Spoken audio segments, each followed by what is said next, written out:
तो हम लोग का जो अब नेक्स्ट टॉपिक है वो है जेनेटिक कोड। तो जैसा कि हम लोग अभी शुरू में देखते आए हैं कि हर बार हम लोग कोड की बात कर रहे थे कि कोड क्या चीज़ होती है।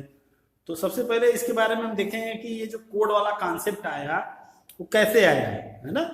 तो कोड के बारे में इसमें बहुत सारे साइंटिस्ट थे जो कई डिसिप्लिन से थे, इन्होंने इसमें पार्टिसिपेट किया। उसमें फिजिस्ट भी थे और ऑर्गेनिक केमिस्ट भी थे, बायोकेमिस्ट और जेनेटिसिस्ट भी थे। तो बहुत सारे लोगों ने मिलकर के एक कॉन्सेप्ट डेवलप किया कि इसमें जो जीन के ऊपर जो सीक्वेंस होता है न्यूक्लियोटाइड का, उसको हम लोग क्या बोलते हैं, जेनेटिक कोड बोलते हैं। और यही जैसा कि आपने देखा ट्रांसक्रिप्शन में और एप्लीकेशन में, यही जेनेटिक कोड क्या होता है, ट्रांसक्रिप्शन में यही कोड डीएनए से mRNA पर आता है और डीएनए में सेम कॉपिंग होती है।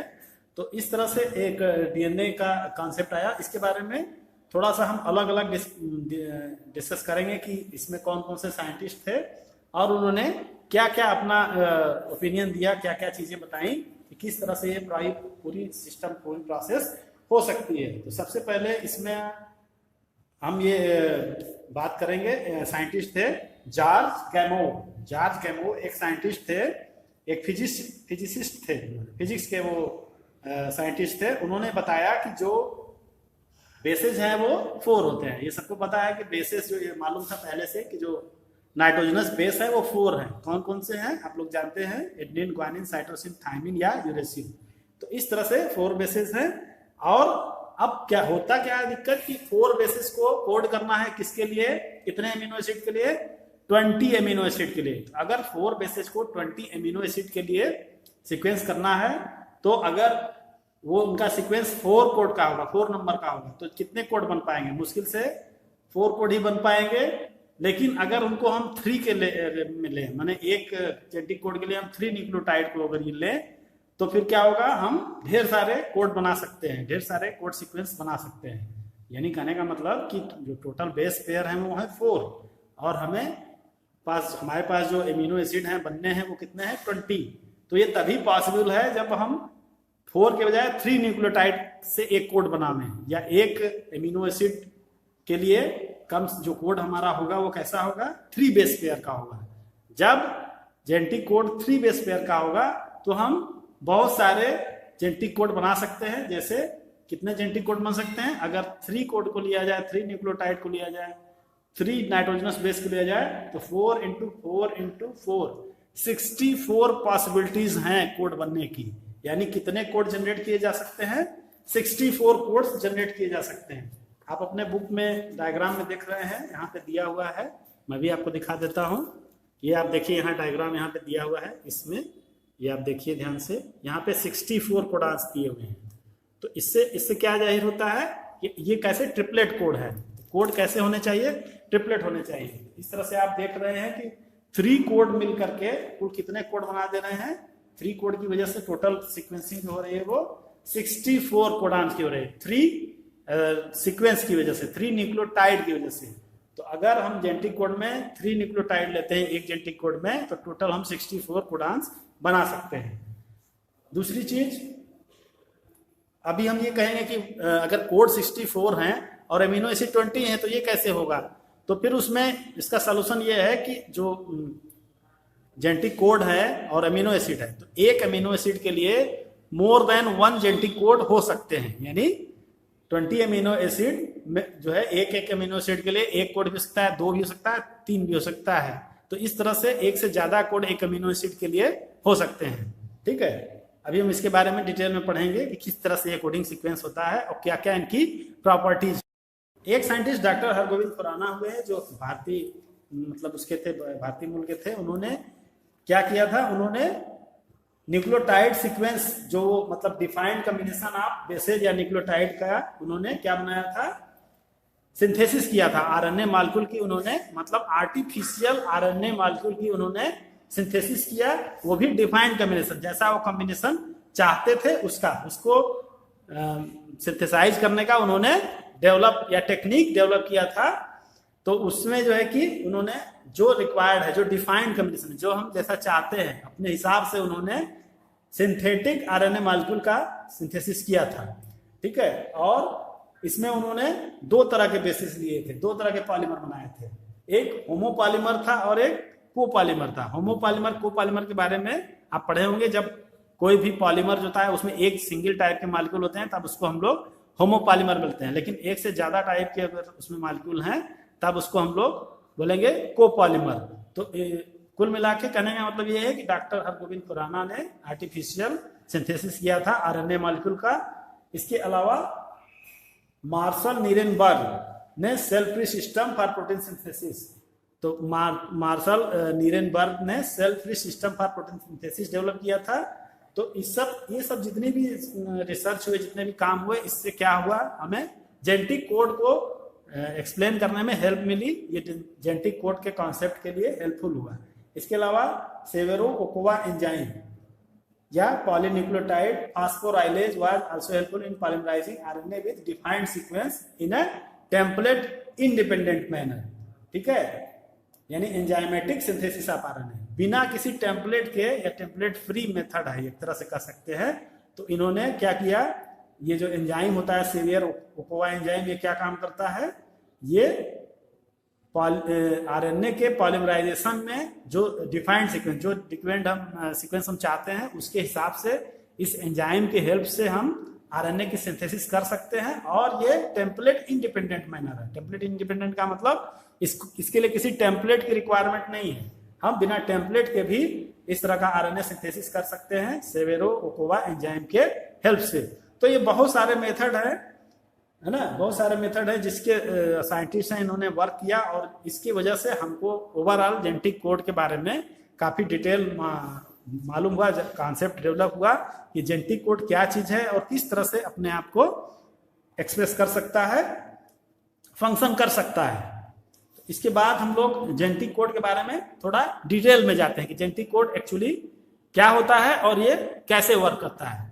तो जेनेटिक, तो हम लोग ये डायग्राम देख रहे हैं, इसमें आप देख रहे हैं ये फर्स्ट पोजीशन है, ये सेकंड पोजीशन है, ये थर्ड पोजीशन। किस चीज की फर्स्ट सेकंड थर्ड पोजीशन है, ये जेनेटिक कोड की है। जेनेटिक कोड में जैसे पहला ये यू है तो ये फर्स्ट लाइन हो गई, दूसरा वाला ये अपर लाइन से आ गया सेकंड पोजीशन, ये सेकंड पोजीशन, ये third position, first second and third position. तो फर्स्ट पोजीशन इधर से दिखाया गया, सेकंड ऐसे और थर्ड इधर लिखा गया है। तो इस तरह से इतने सारे कोड बने। ये टोटल कोड कितने हैं, 64। तो 64 कोड्स में से सभी, पहली बात तो ये सारे कोड कैसे हैं, ये ट्रिपलेट कोड है। Triplet means made up of 3 nucleotide या 3 नाइट्रोजनस बेस। दूसरी चीज, ये ट्रिपलेट कोड है और इसमें से 64 में से 61 कोडान अमीनो एसिड के लिए कोडिंग करते हैं और 3 कोडान जो होते हैं वो नहीं, नॉन कोडिंग होते हैं, वो function as a stop codon, माने जो आपने जैसे वहां पे आप देखा था इनिशिएशन और टर्मिनेशन। तो स्टॉप कोडान जो होता है वो रेप्लिकेशन प्रोसेस को क्या करता है, टर्मिनेट कर देता है, स्टॉप कर देता है। ठीक है, तो वो स्टॉप कोडान हो गए। इसके अलावा बचे कितने, अगर 64 में से 3 स्टॉप कोडान हो गए, यानी 61 code for how many amino acid, 61 codons codes for 20 amino acids. तो आप देख सकते हैं इस डायग्राम में, आप ध्यान से देखेंगे तो जो एमिनो एसिड है वो 20 ही आपको दिखाई देंगे और कोड्स आपको 64 हैं। 64 में से 3 जो हैं वो स्टॉप कोडान होते हैं, वो किसी एमिनो एसिड के लिए वर्क सिंथेसिस नहीं करते हैं। इसके बाद इसमें से एक कोडान जो होता है वो क्या होता है, इसमें से इनिशिएशन कोडान होता है, इनिशिएट करता है किसी भी प्रोसेस को, ट्रांसक्रिप्शन की प्रोसेस को इनिशिएट करता है। तो ये जो कोड है वो है AUG, यहाँ पे नीचे आप देखिए AUG, इसको बोलते हैं इनिशिएशन कोडान। और ये क्या किस एमिनो एसिड के लिए होता है, ये एमिनो एसिड है मेथियोनिन। तो ये मेथियोनिन को सिंथेसिस भी करता है और साथ में इनिशिएशन भी करता है, दोनों काम है इसका। यानी इसका मतलब क्या हुआ कि जब भी आरएनए बनेगा, पहली जो अमीनो एसिड सिंथेसिस होगी, ये सबसे पहला जो अमीनो एसिड आएगा, first amino acid will be methionine. तो कहीं भी स्टार्टिंग होगी तो मेथियोनिन से स्टार्ट होगा।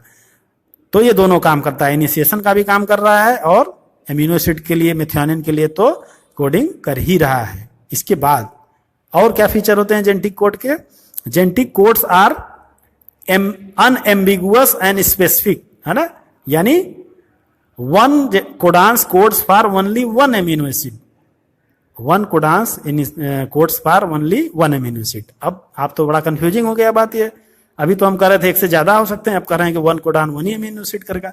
मतलब ये है कि जैसे कोई एक कोडान आप ले लीजिए, मान लीजिए ये फर्स्ट हम ले लेते हैं यू, तो ये सिर्फ फिनाइल के लिए ही वर्क करेगा, या फिर UCU है या सेरोटोनिन के लिए। यानी कहने का मतलब कि एक कोड दूसरा कोड, दो कोड यहां आप देख रहे हैं, इसमें आप ध्यान से देखिए, यहाँ पे फर्स्ट ये PHE जो लिखा है फिनाइल, इसके लिए 2 एमिनो एसिड है, ठीक है।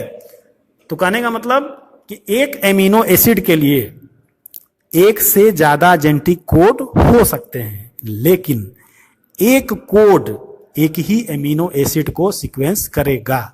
मतलब कि अगर AUU है, या यहां पे और कोई भी हम ले लें, यहां मान लीजिए AAA, ट्रिपल ए ले लें, तो ट्रिपल ए से सिर्फ लाइसिन ही सिंथेसिस हो सकता है, कोई दूसरा एमिनो एसिड सिंथेसिस नहीं हो सकता। हाँ, AAA के अलावा AAG भी लाइसिन को सिंथेसिस कर सकता है, लेकिन ऐसा नहीं हो सकता कि AAA से लाइसिन भी हो जाए, आर्जिनिन भी हो जाए, हिस्टीमिन भी हो जाए, और कोई हो जाए, ऐसा नहीं होगा। कोड एक ही चीज के लिए होगा, ये हमेशा याद रखिएगा, ठीक है। तो one genetic codes for only one amino acid, but one amino acid जो है, एक अमीनो एसिड जो होगा वो एक से ज्यादा कोड से सिंथेसाइज हो सकता है। यानी एक अमीनो एसिड के लिए एक से ज्यादा कोड हो सकता है। आप इस डायग्राम में भी देखिए, एक अमीनो एसिड के लिए 2 या 3 जगह, आप जैसे आर्जिनिन देख लीजिए, आर्जिनिन में 4 कोड दिखाई दे रहे हैं, 5-6 कोड दिखाई दे रहे हैं। लेकिन अब ऐसा नहीं है कि ये फर्स्ट कोड जो यहाँ CGU दिया है, इससे आर्जिनिन के अलावा कोई और भी हो जाएगा, सिस्टीन भी हो जाए, सेरोटोनिन भी हो जाए, ऐसा नहीं होगा। तो कोड एक ही चीज के लिए है, ठीक है, समझ रहे हैं हम। जैसे कि हम एक से ज्यादा मोबाइल नंबर तो रख सकते हैं, लेकिन एक ही मोबाइल नंबर को एक से ज्यादा आदमी नहीं रख सकते हैं।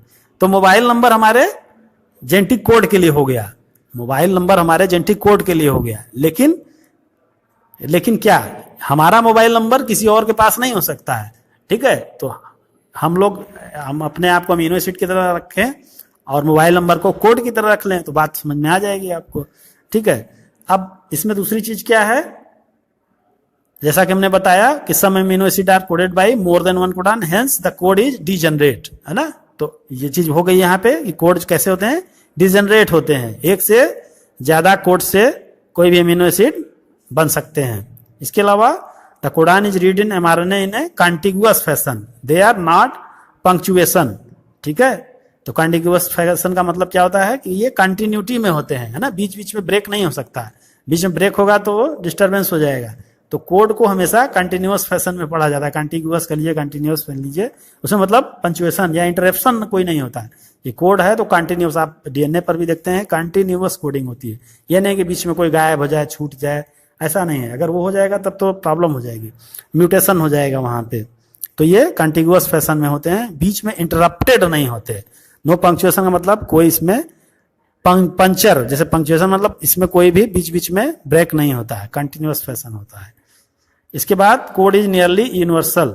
यूनिवर्सल का मतलब कि चाहे वो कोई भी इंडिविजुअल हो, बैक्टीरिया हो या ह्यूमन हो या कुछ और हो, कोई भी इंडिविजुअल हो, अगर UUU कोड है तो वो फिनाइल एनाइलिन के लिए ही होगा, किसी और के लिए नहीं होगा।